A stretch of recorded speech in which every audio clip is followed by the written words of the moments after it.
Pejim-baovao afa tanteraka kosa indray dia mialohan'ny niangano an'i Frantsa dia nitafa tamin'ny mpanao gazety ny Premier Ministre lehiben'ny gouvernement ny généraly Ravelonarivo Jean nandritra izany indrindra no nilazany fa tsy tapaka lalandra araka izay tenen'ny sasany ny tenany hiazo an'i Frantsa ny tenany anatanteraka iraka hoy ny tenany ary ihany koa anatanteraka ny fizaham-pahasalamana izay tokony ho ataony.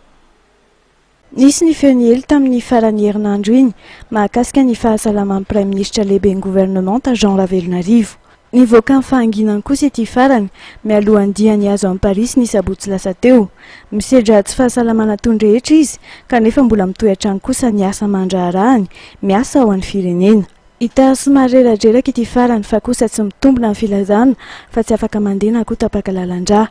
Nambara moa fa hiazo amin'ny Paris ny tenany mba hanefa iraka ary hizaha fahasalamana ihany koa. Arany afa haiko dia ny anaran'ireo ry ny fanomboany anarany iry ny ministrinay Latina io ianao njaka mbola ataoko hoe mbola mahita tsara an'ireo namanareo fa ny rehetrarehetra dia mazava hoe misy ohatra hoe tsy fahasalamana kely ohatra tsy mahagaga zany amin'ny olombelona misy zany miseho ary nefa ny iraka koa ny asa tsy maintsy atao ary dia hitanareo fa mbola pitsikina lalandava ary ny fioko lalandava tsy miova ny fampiresako aminareo ary dia mbola faly mahitanareo ary fary miala haba ny vahoaka malagasy koa ary na dia andeha kely tsy ho ela mamita iraka ihany koa ary ao anatin'izany dia hampitsikina lalandava sy hampitiava-tanindrazana no hanefanany didy rehetrarehetra.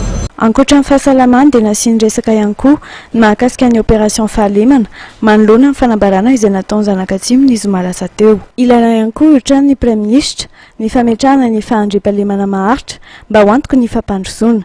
Hita tao anatin'izany fa nanampy ireo olona tany Atsimo ny hetsika fahalemana satria miverina tsikelikely amin'ny teo aloha ny fiainan'ireo mponina amin'izao fotoana izao. Fanehoan-kevitra dia malalaka ary tsy hoe rehefa milaza an'izay ry zareo dia izay no marina.